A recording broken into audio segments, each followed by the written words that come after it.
Greetings. This is once again your brother Esquire of the All Men Are Not Created Equal podcast.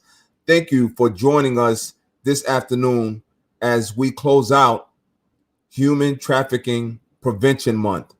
This afternoon, we have a tremendous panel who will go into the human trafficking trade, help us understand some of the signs, and also provide resources, tools, and just give you their experience on how we can prevent this egregious industry. You may have known that January is Human Trafficking Prevention Month. However, it's not advertised nor is it marketed the way that some of the other months, which are dedicated to various causes, are advertised. Well, today we're going to bring light to this industry, and through this outreach, hopefully we can help stop this industry altogether.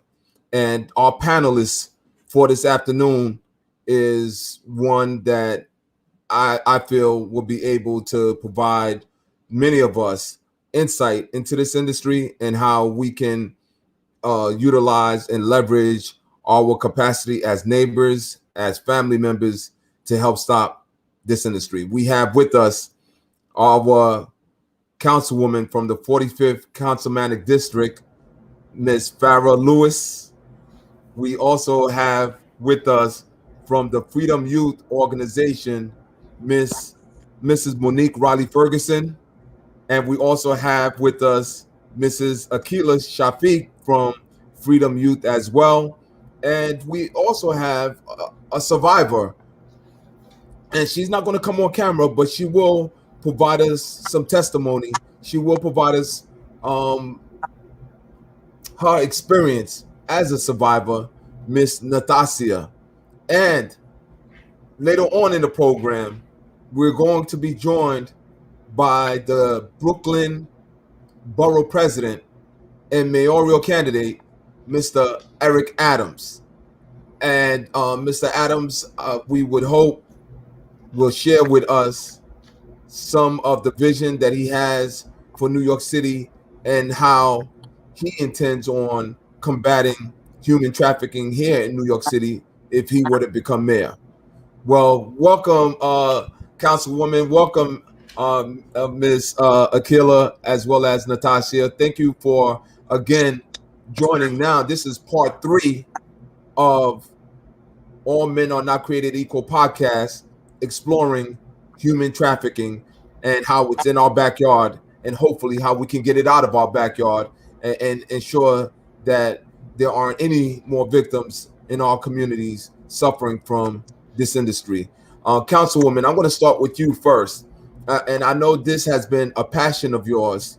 Can you give us an update on some of the work that you're doing legislatively here in New York City regarding this industry? Well, first, Brother Esquire, I want to thank you for ending Human Trafficking Prevention Month with the conversation. If it were not for you, we wouldn't be able to know. Most people don't even know it's Human Trafficking Prevention Month. So the fact that you're highlighting this particular issue, I want to say thank you.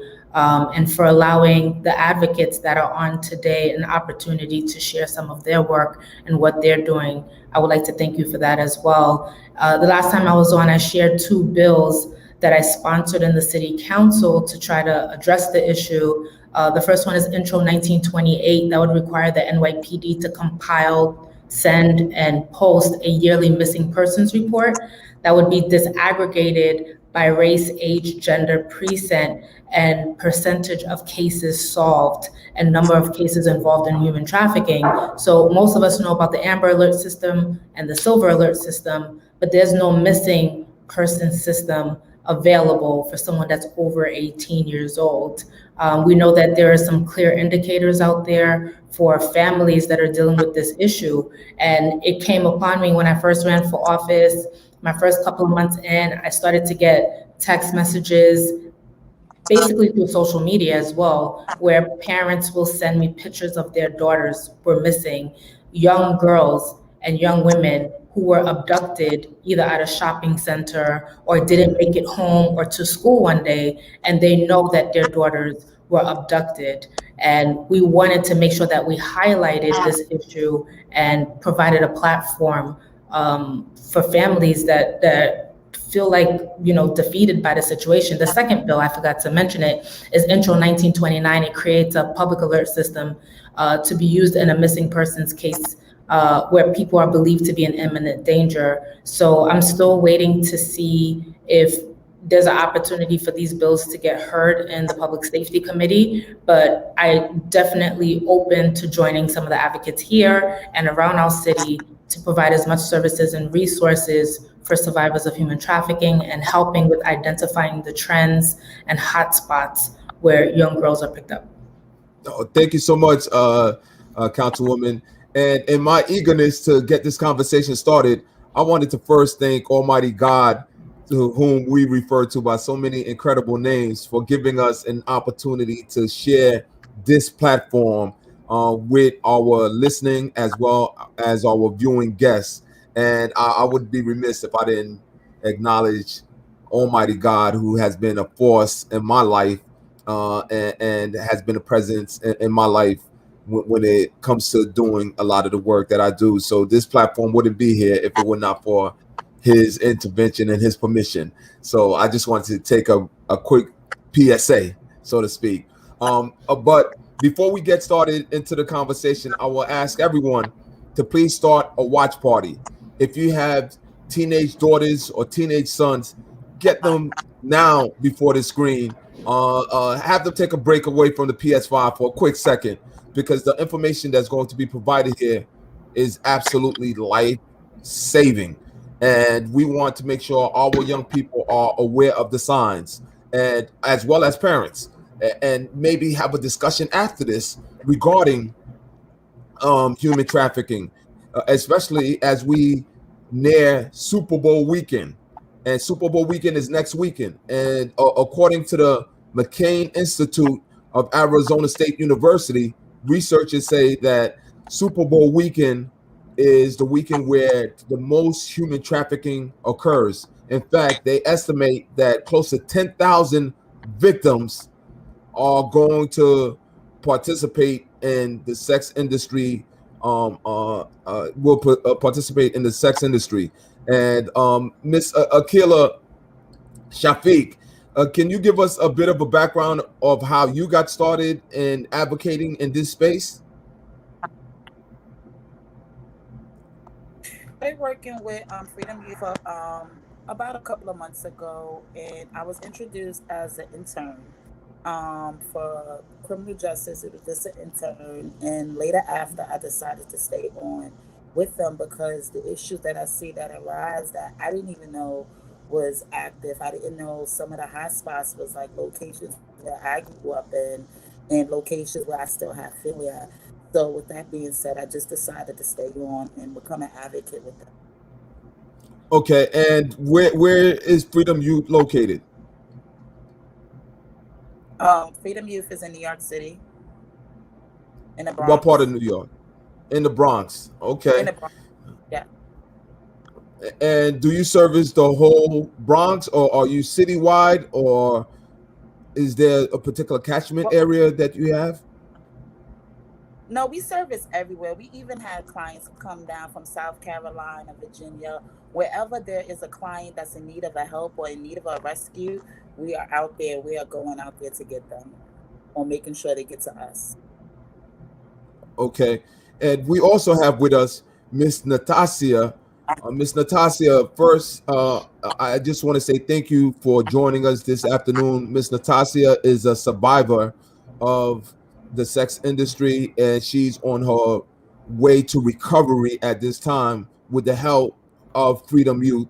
And Miss Natasha, thank you for your bravery. Thank you for your courage to join us this afternoon. I know it's not an easy thing to do, but I understand that you want to provide your testimony in order to save other lives and save and have young people stay away from this particular industry. Ms. Natasha, can you talk to us a bit about how you got to Freedom Youth?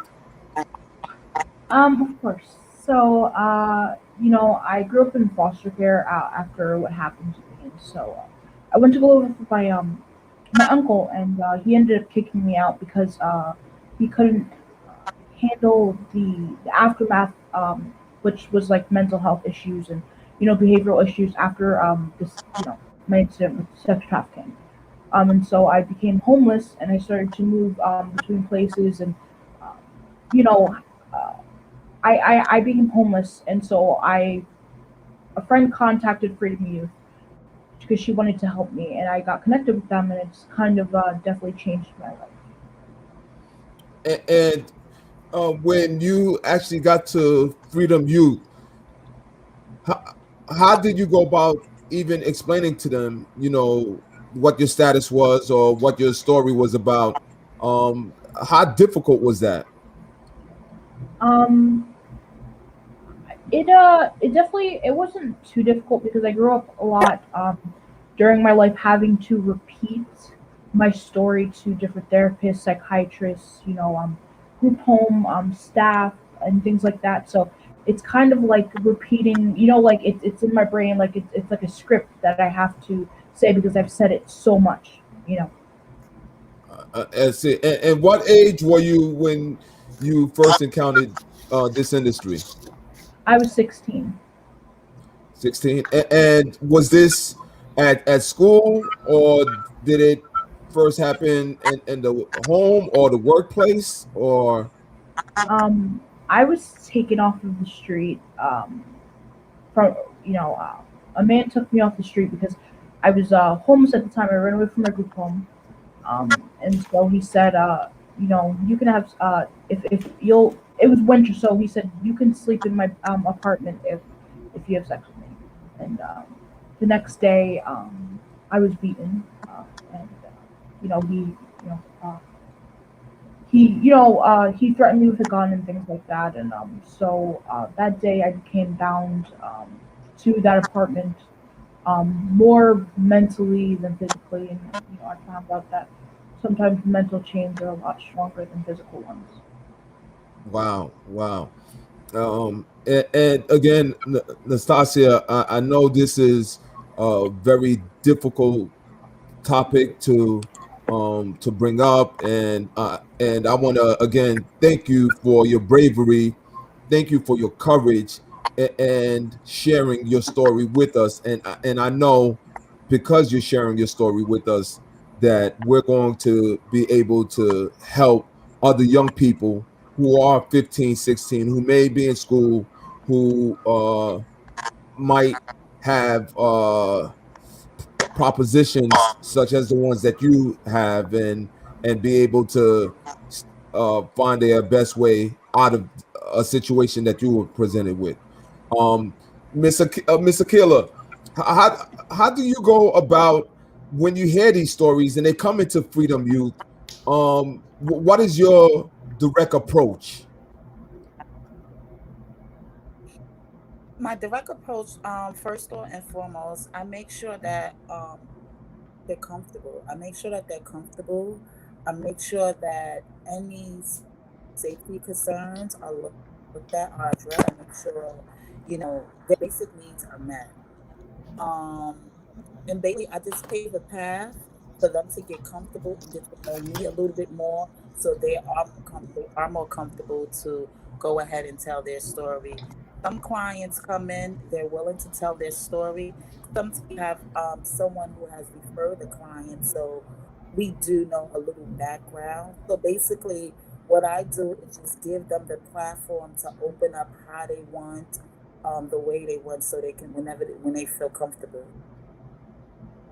I see. And I'm going to bring on the broadcast at this time the Brooklyn Borough President, Eric Adams, who's also a candidate for New York City Mayor. And I've known Mr. Adams for quite some time over the decades. I've watched the work that he's done in the public space, in the private space, and also the courage that he showed when he was part of law enforcement here in New York City to make sure that we had proper policing and to hold his colleagues and peers accountable. Mr. Eric Adams, thank you for joining the All Men Are Not Created Equal podcast. And you know me as Brother Jacques Leandre, Brother Jacques Mohammed. On this show, I'm Brother Esquire. That's my pseudonym. But thank you for brother. And you have been doing so much, and you clearly understand that all men and women, for that case, are not created equal. And it's imperative that we do everything that's possible to bring that level of equality to how we run our cities and respond to crises. I often talk about our definition of crises in America is just really inaccurate. When it comes down to Black and brown communities, everything is just an incident. And when it happens in other communities, it turns into a crisis. Everything from how we deal with drugs, how we deal with maternal morbidity, how we deal with education, and this important topic of how we deal with sex trafficking. We're at a crisis level, and I take my hat off to these sisters for raising this and what the councilwoman has been doing in this space as well. We need to treat it like the crisis that it is. And Mr. Adams, Borough Prez, mayoral candidate, as the next mayor, what steps would you take to address this issue? Because right before you came on, our councilwoman made a point. She said, you know what? January is Human Trafficking Prevention Month, but no one is actually bringing it to the forefront. You don't see any banners on the trains, or you don't see anyone actually bringing this awareness. There's no, walks. There's no marches. There's nothing advertising Human Trafficking Prevention Month. And this is a serious issue in New York City, and now we know nationally and actually globally. What would you do as mayor to bring some attention to this? And folks have been doing something. And as I stated, we need to really take our hat off to the councilwoman. She has coordinated with my office, and we have had a series of events, not only during the awareness month, but throughout the entire year. We know how serious this is, but just to really zero in on what you are saying, which is extremely important. I believe we don't see the response nationally, statewide, and throughout the entire city is look at the victims. For the most part, they're Black and brown girls, and even some young men are swept up into this. And we respond differently in this city, state, and country when the victims of particular actions are folks of color. And so we lift our voice and our advocacy because we acknowledge that and understand that. But as a chief executive of the city, we should go into the schools, do real information, and allow our young people to be part of getting that information out there. I'm a big believer in credible messengers. If you want to have people understand things, then you need to communicate with those who are delivering the message. And we should focus on empowering our young people, using our schools as a way of giving information so that young people could be aware of it. And then use some of our traditional organizations, everything from our crisis management teams, who are doing an amazing job, to some of the other local grassroots organizations to do that advertisement campaign that you're talking about. Our radio stations that young people listen to often, and many of our individuals who are part of the entertainment industry. So it's about a 360 approach to addressing this issue around human trafficking. Understood. And I know you have an extensive background in law enforcement.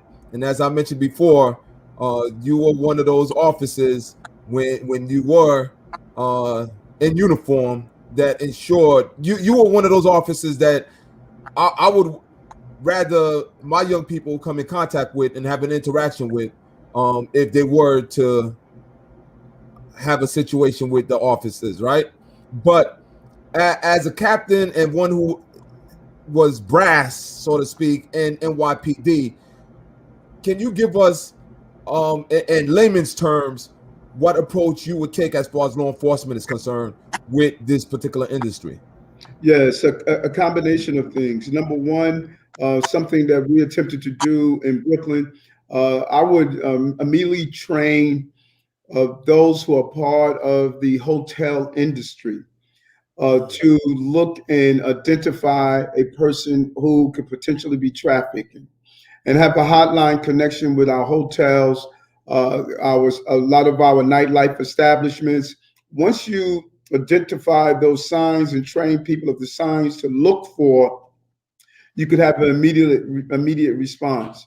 And then we will have a team of detectives who will specifically create the partnerships through what's called Interpol when a young person is taken to another venue or jurisdiction to one immediately have the resources to get them back here. A number of the cases I have been familiar with where family members were unable to get their children out of harm's way to get them back to the city because of the costliness of it.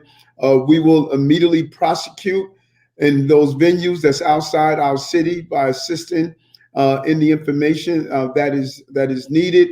And we will really put the energy behind thoroughly investigating these incidents. I cannot tell you the number of times parents, family members have reported these incidents and have not received the same level of investigation to identify the child at an early time so that it's easier to track and find the child and assist them to get out of harm's way from the person who's carrying out the act. And then we need to really fully prosecute those individuals who are behind the sex trafficking agenda. Wow, wow. That is really an innovative way in approaching this. Mr. Adams, Kingsborough president. I'm tempted to say mayor, real, but teaming up because we know in the community the hot sheet hotels. We know when we see young girls with their John, so to speak, going into these hotel rooms with their overnight bags, what's happening. And not enough of us are actually saying enough, or sometimes, as you mentioned, there may not necessarily be a system in place where when we see this, it could be reported and it actually can be handled in a proper way. So that type of ingenuity, I believe we need at various levels in city government. And I'm glad you actually brought that point up. And if anyone else is listening, it came first from Mr. Adams. But we also have with us, and she has some connectivity issues, and I want to bring up on very quickly Miss Monique Riley Ferguson, and hopefully the tech team is trying to bring her on and resolve some of the issues. Miss Can you Ferguson. hear me? Oh, we can hear you Hi. now. Hi, All how right. are you? I'm doing good. I'm sorry I'm using my husband's phone at this time. Not a problem, and I'm glad you are able to join us. And as many of you may know, this is our third part on sex trafficking. Miss Monique Riley Ferguson was with us on part 2, and she shared her courageous story on how she was victimized, how she was a survivor, and now I call her a savior, how she's actually saving other young people with her organization, Freedom Youth. And Ms. Monique, please do not hesitate to repeat the testimony you gave last time because it was so compelling. We need to hear it again.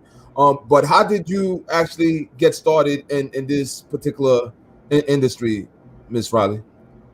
Yes. So, I would say, well, I pretty much lost my job. One of my job as a teacher, here in the city as a preschool teacher, and I decided that I was gonna get put on unemployment anyways. They had a program called SEAP, which is called SEAPS, and that program had allowed me to build an organization. But the reason why I actually am passionate about it and got into this world of human trafficking or anti-human trafficking is because it's my story, it's my passion, it's something that has happened to me. It happened to me at a very young age, at 12 years old, where a 13-year-old got me involved in human trafficking. and her mother pretty much, became our pimp and was, trafficking us from here to there. Um, I would say up until about 14, 15, I ended up in Miami, and I started, getting involved in other things like stripping and things of that nature. But, the reason why I'm doing it is because I'm tired. I'm tired of people saying that it's going to be a difference. I'm tired of people sitting down and being quiet about it. I'm tired of people not standing up and doing something about it. Um, it's my story, and as you hear today, it's Nastasia's story. She's 18. I'm 37. The other day we had a 53 on, so that was like three generations right there. 53-year-old Wow. woman who've been involved in sex trafficking, me 37 sex trafficking, and Nastasia 18 in sex traffic. It's not fair, and no one is teaching our children about it, and that is why it's continuing to happen. And as you mentioned earlier, putting funding into ME and MTA, with them putting up the different signs, things of that nature, might teach people, indirectly on what human trafficking is.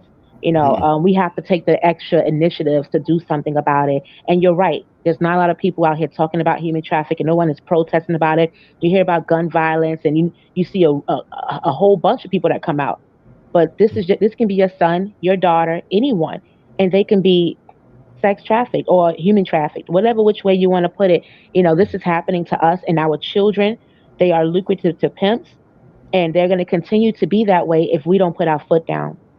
Thank you so much, Miss Riley, again for your courage and your commitment to helping our young people.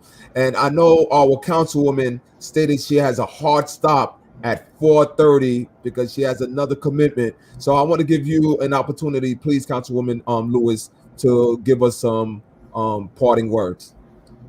I just want to thank you for the opportunity to be a part of this conversation with everyone that's on the panel. As the president mentioned, we've been working on this since I got into office. He was already working on this for a long time. We partnered on the Wear Blue events and panel discussions at Borough Hall. Today actually makes a year since his Wear Blue event and human trafficking and prevention awareness event at Borough Hall. I'll repost it on Facebook so everybody could see some of the highlights from last year. But as Monique Riley mentioned and the borough president mentioned, the best thing for us to do is basically to push the conversation forward, show your outrage. We have 75,000 Black and brown young girls that are missing, and no one is concerned. It doesn't bother anyone that someone's daughter, wife, little sister is missing, and we have no reporting data. We have no criteria on how to address the matter. So it's high time we make this a national priority, a local priority, and we give the funding that the organizations need to move forward. So thank you for the opportunity to have this conversation. I look forward to continuing this effort with the borough president on all levels and all of you. Thank you so much. Thank you so much, Councilwoman. And again, thank you for being a friend of the show. We really appreciate it. Thank you. Thank you. And at this time, we're just going to take a quick break to tell you to share, like, and subscribe to Brother Esquire on Instagram as well as YouTube. And please visit NNV News, National Network View. They have we have a Instagram page, YouTube page, Facebook page, a Periscope, Twitter. Just go to NNV at NNV and you can find us. And again, I want to just thank all the guests for being on the show. And Miss Akila, going back, what caseloads do you have presently now that you're handling? And if you could give us a background on some of the caseload, some of your caseload. Oh, you're on Have some mute. There you clients go. that are you able to hear me now? Yes, we can now. Okay, so I have some caseloads that is in the middle of transition and finding housing. I have caseloads where the clients we're just working with them with the counseling and the therapy. I have entry level people that we're just still getting to know. Um Most of my clients is within the age of 18 to I would say about 26-ish. So basically, we have someone that's from another state. We have someone that's inside the state. We have another client that we're trying to get mental help with. So we have a few caseloads. Okay. And Miss Riley, I'm here. right now you're sitting before the mayoral candidate on June Mhm. 22nd. We know there's a primary. You run Freedom Youth Organization. What Mhm. would you say to the next mayor of New York City as far as helping you and helping those who are like you, advocates in this space, to help you do your work? Absolutely. Well, firstly, I would say that there needs to be a task force that needs to take place here. And I know that they might have a task force, but I don't know what they're doing. So the task force needs to be put in place. Um, and it needs to be led by people who have gone through it. That is the main thing. Survivors need to take space and take up space because they are the expert. They have gone through it, and therefore they're able to give off a little bit more information than what the usual person who's just learned about what human trafficking is. So making sure that you have a task force of survivors is important. And secondly, I pray that they will allow mandated human trafficking classes to take place, even throughout health education classes, something, because we have taken on many students. Um, SYEP students after SYEP student. And when they first come to us, they know nothing about human trafficking. All they know is that there was an abduction that takes place. This is what they think human trafficking is. They don't even know that a person their age or somebody that look like them can get them involved in human trafficking. So I'm hoping that two things will take place: that there'll be a task force made up of survivors, and then the other thing is that there's mandated human trafficking classes throughout the New York State. Really, hopefully. Okay. And Board President, what is your remarks regarding that? I believe it's powerful that when you speak to those who have personally endured the problems of any particular area, and I think the sister is right. If you're going to formulate a plan of addressing something like human trafficking, you can't do it from an academic space. You must do it from a space of people who have gone through it, get their input on early detection, early support, how to identify those who are actually carrying out the act and they're playing the role of the pimp, and how to actually turn back on some of the problems we're facing. And so I think she's dead on. That task force should be made up of individuals who have lived through the journey, and they want to make sure others are not going through the same form of negative encounters that they are experiencing. And really, it's about empowering young people with information in their schools, what to look out for, how to avoid it, how to do an early notification, and how to build a support system for those who had to actually live through this and they're transitioning back into the normal life that they are experiencing. Because there's a lot of trauma that's associated with this experience, and if we're not there to help people through it, they're going to just reimagine and re-experience some of the PTSD that's associated with it. So I believe she's dead on. That task force should be made up of survivors and those who are ready to go and help others survive these terrible encounters. Not only those who have personally went through it, but family members. When a child is sex trafficked, the way you're witnessing, the family's traumatized. I cannot tell you how many parents have reached out, and just the experience that they went through, they need that support as well. Well, thank you, Mr. Borough President. And Natasha, I just want to ask you, do you have any peers within your circle who are also engaged in this industry? And how do you think you could best help them? So I don't, I grew up with a lot of girls who were like me because I grew up in a group specifically for sex trafficking and exploited victims of exploited children, and so I'm still connected with them today. Considering that they haven't had the right support, they are now back into that lifestyle. And so I don't know exactly how to help them because it is such it that situation as a whole takes such it takes a toll on on your mental health. And so when they're doing that they think that what they're doing is they don't realize what they're doing is detrimental to themselves because all that's all they know. That's the issue. And the big issue is rehabilitation of these victims because we are so much more likely to get back into that lifestyle because we don't have the proper resources or anyone supporting us properly. Okay. And you mentioned earlier, Natasha, that you're 16, or you were 16 at the time, which means you were essentially a school age child. You were a school Yes. age child when this occurred.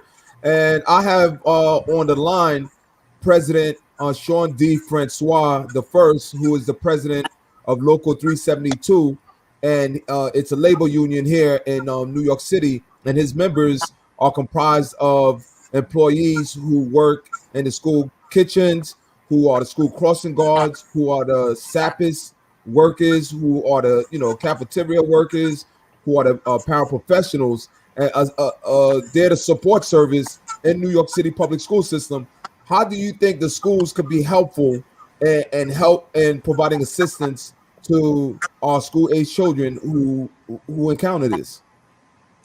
Um, I think a good start would be introducing the the situation and the idea and just teaching about sex trafficking and sex ed classes and things like that because when I talk to my peers or people my age they think sex trafficking is one thing but it's mostly another, and so they have a lot of misconceptions which prevent them from actually preventing themselves from getting into it. So I think there needs to be education first of all, and then definitely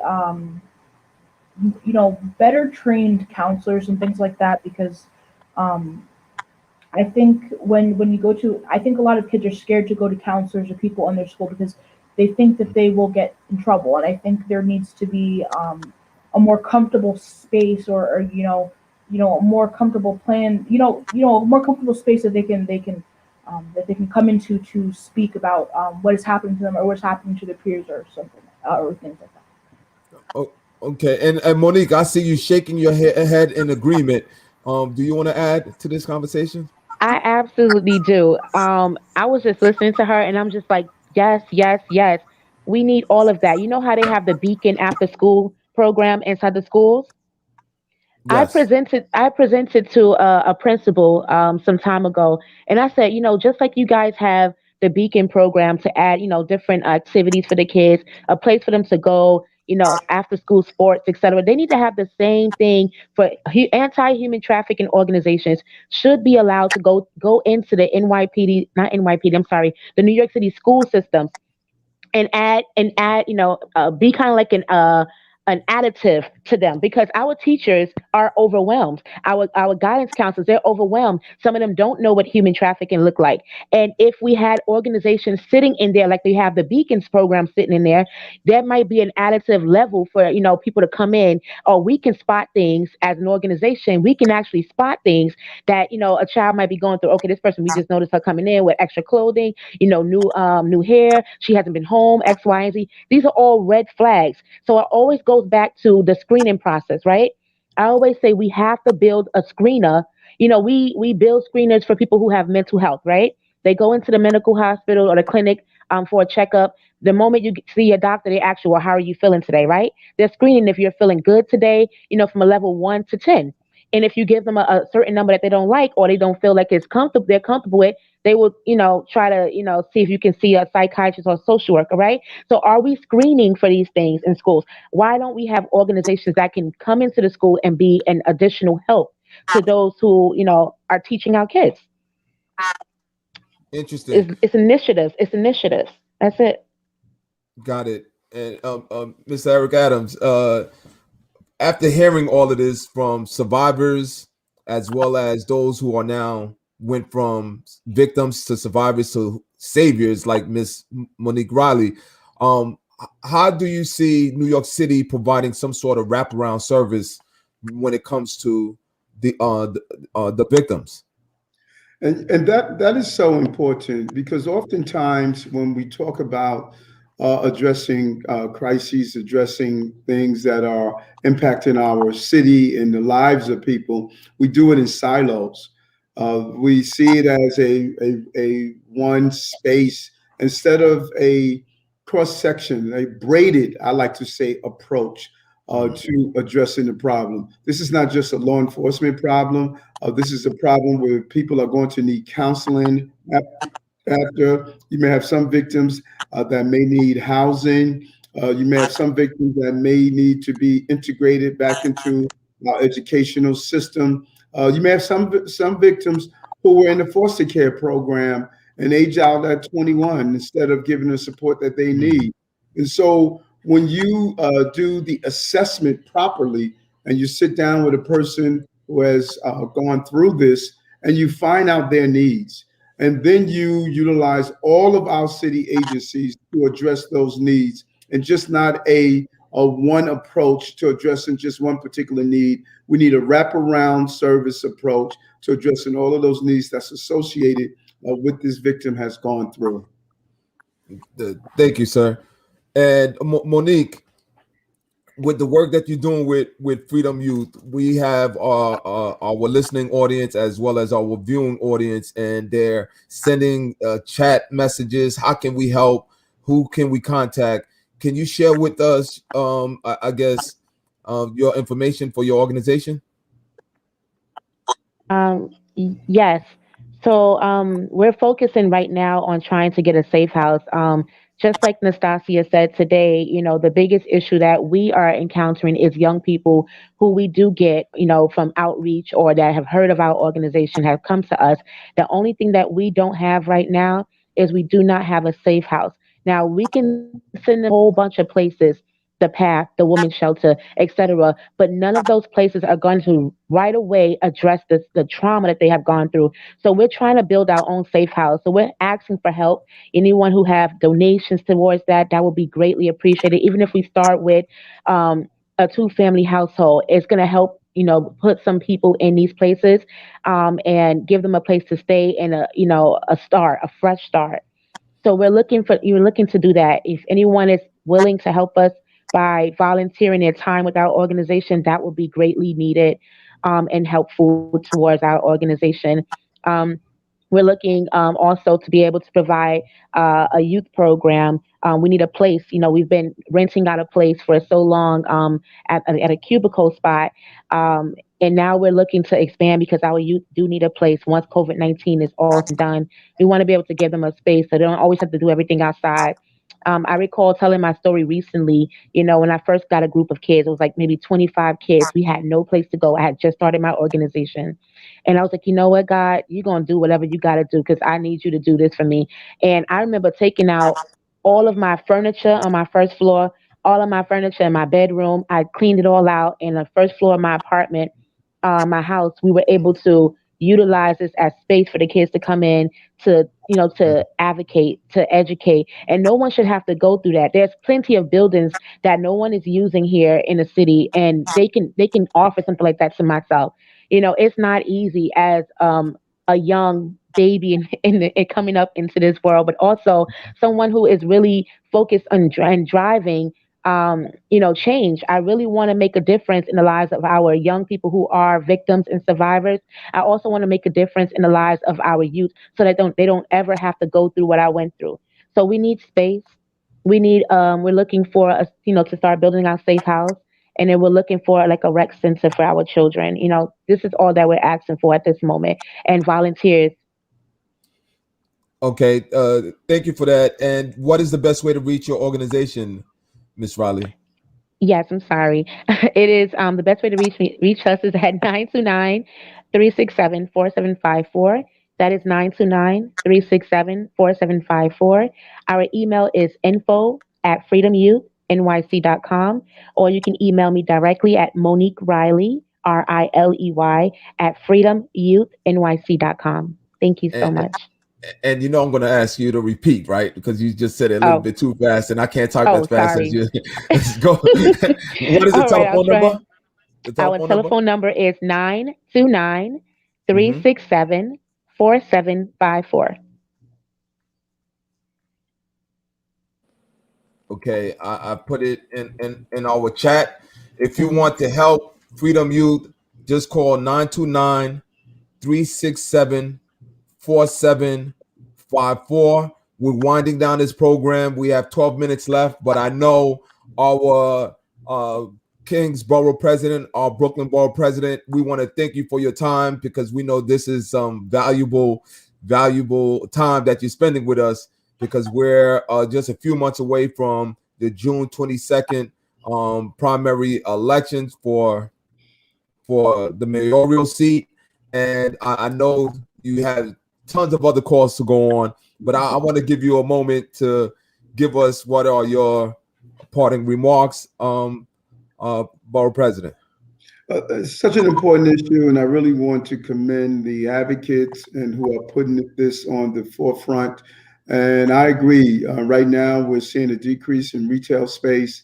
This is something the city should partner with the advocates and find office space, and we would get a better return on our investment when we have people doing this work that are not doing it for profit but for people.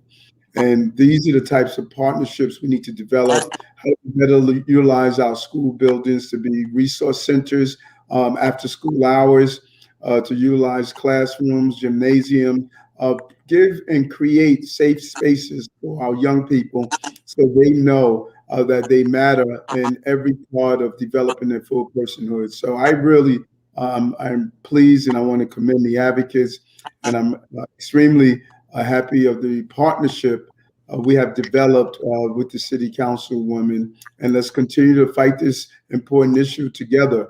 This is how we're going to build healthy communities in our city.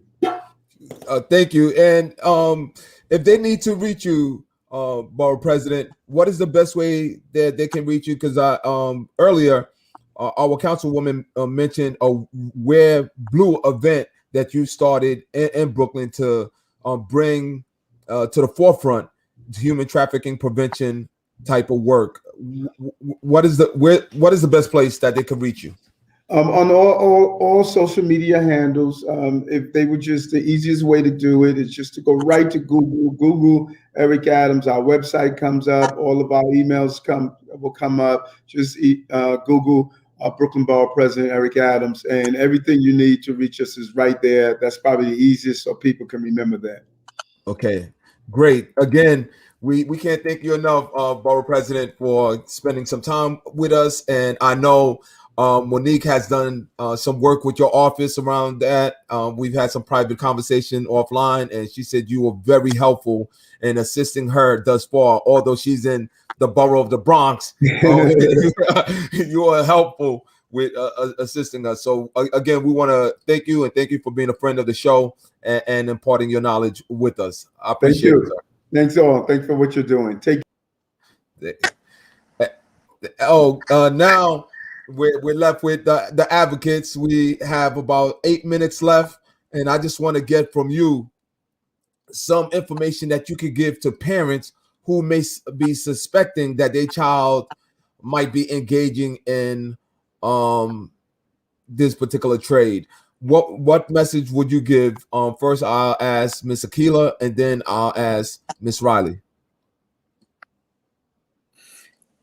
Well, so basically, you have to have that conversation with your kids. You know, us as parents, we start to see when our kids act a little different. We have to monitor their friends. We have to get in their business. I have two children of my own, and I'm all the way in a business. So we can start with getting in a business, monitor their friends, their whereabouts, and having a conversation with them. The schools, a lot of them are not having it. We have one school that we're working with, but a lot of them are not having it. So basically, us as parents, we have to start at home. I have a 10-year-old daughter and I have a 16-year-old son. And even though it's hard for me to talk to my daughter about it, I have to. They had the DARE program inside the schools. I remember the DARE program from when I was a little kid, and Mm. it's still inside the schools. So I'm hoping that we can have a program inside inside the children's schools that years later will be something that it will go through all the generations. Like we mentioned before, we had an 18-year-old, a 30-something-year-old, and a 53-year-old, all survivors. So that shows you a Mm. lot. So if we can just get it in the schools and just have that conversation with your children, let them know, it is a scary topic, but it's a necessary topic. We as parents, aunts, uncles, caregivers, cousins, friends, and family, we have to let them know, and we definitely have to get in their business. Thank you. How about you, Miss Riley? Yeah, so some deadweight signs that you can kind of look for is a child who is coming in with like multiple, like, phones. That is a good giveaway. Phones are directly attached to pimps who have gotten your child involved because some kids do come home directly. Like, in my case, I went home every day. My mom didn't know what was going on until, everything had came out. And, so phones, tattoos, that's, any branding on their body, um, money, having a good amount of money or a steady amount of money that keeps coming in. If your child picks up the phone and they're on the phone all day long, all day long. Now we know we live in remote times right now, so I'm not talking about remote like. But if they're on the phone and the moment they get on the phone, they gotta leave and they go somewhere you don't know where they at. That's a sign. Running away repetitively is a dead sign. This is something that I did repetitively. And every time that I was gone, I was being trafficked from state to state. I was Mm. out of the state, in the state, in somebody's backyard, in somebody's abandoned home. And Mm. so, quite honestly, when we talk about children who have been running away and they're repetitively running away, you want to find out who they're running away to and why they keep going there. Just find out. Another sign would be, if your child went from having, the best attitude and you didn't have any problems with that child, and all of a sudden they, as parents say, they're smelling themselves. That's a Hmm. dead giveaway. They start to change. Their attitudes start to change. And usually you see this happen when young people start to have sex and things like that. So it's the same thing. Their attitude starts to stink. They, think they are older than you. They can talk back to you. These are some signs to look for. If their grades are declining and they are not in school like they're supposed to be, and they're not where you left them at, then that's a dead sign. Just be mindful. Always go through your children's phone. Get in their business, like Miss Shafiq said. You are the parent. You're more than likely paying the phone bills and everything else. Take back what is yours. That's your child. Take the Mm. phone away if you have to. Take the laptop if you have to. These are all different ways that kids are getting involved. And go through the phone. Go through the phone. Open it up. Go through the phone because what these pimps are doing now, if the kid can't leave at their house, they're asking them to send pictures, nude pictures. They're gonna make money either way. If they can't get it off of you going to see a John, then they're gonna have your child take solicited, pictures of themselves and solicit themselves online. So this is something for you to be watchful for. Wow. Wow. Whew. What you just gave us would make any parent now super hyper paranoid, to the point where I think it's a healthy paranoia, though. It's a paranoia that many parents need to have because we're living in an age where, as you just mentioned, it doesn't even have to be physical now. It's being done virtually. It's being done online, where your child is being exploited by sending nude pictures and that's probably the gateway to the physical aspect of this industry. Um, wow. Go If ahead. I can just add really quickly, also, for those who are in a jail, in a prison, we also have to really, really, really think twice about how it's happening. I think I had spoke to you a little bit about it last time I was there, but they have found ways, pimps and traffickers, predators have found ways to, penetrate the jail system by putting money on people's books, put the money on the books. After they leave there, they're picking the person up. I have been putting money on your books for the last 6 months. Now that you're out, you go with me. So this is something that they have been doing for a long time. So how much education is going through our prison system to the So people who are going in jail? just to back up a bit, you mean Hmm. the victim has someone in the prison system putting money. Explain that to explain Okay. that Yeah. whole So process. okay. Yes. Or So is the I'm pimp, gonna. or is it the pimp putting money on the books for the? Yes. Explain it. Yes, yes. So the pimps, the traffickers, or the predators will go on a website and see who's been in jail, when they're getting released, etc. There's a website you can go to. Like anybody can put money on anybody's books if they want to, right? It's that Hmm. same system that they look for. They go through, they scroll. Okay, this person is getting out this one, this time, that time. They begin to like write the person, then put money on the books. After the money is put on the books, after they have been doing this for some time, that person now owes the pimp, trafficker, or predator. When they get out to be released from jail or prison, they're going with that pimp and that trafficker because they owe them. So now they're in debt bondage. Got it. Got it. Hmm. And this is being done mainly to women prisoners, correct? This is we don't know. We don't. I've tried to get in and do ask for a survey because I mean we do researches, and this is something that needs to heavily be researched because it's something that is happening. Wow. Wow. Well, thank you so much for bringing insight to this industry that we most common people or lay people don't have a clue on, what's really happening, and but we know what's happening though, because as was mentioned, 75,000 young black girls are missing, and no one is saying anything apparently, relative to this huge number. 75,000. We don't see it on social media. We don't see it in the public news. Although the Final Call newspaper has done dozens of articles on human and sex trafficking, which is probably the only media that has dedicated resources and has highlighted even on the front page of this industry. We have 2 minutes left. I'm going to ask Akila if you could give us some closing remarks, and then Natasha, if you could give us some closing remarks, and of course, Miss Ferguson Riley, or Riley Ferguson, could give us some closing remarks. So I just want to say to everyone that's out there, listen, continue to spread awareness. Parents, you got to stay in your kids' business.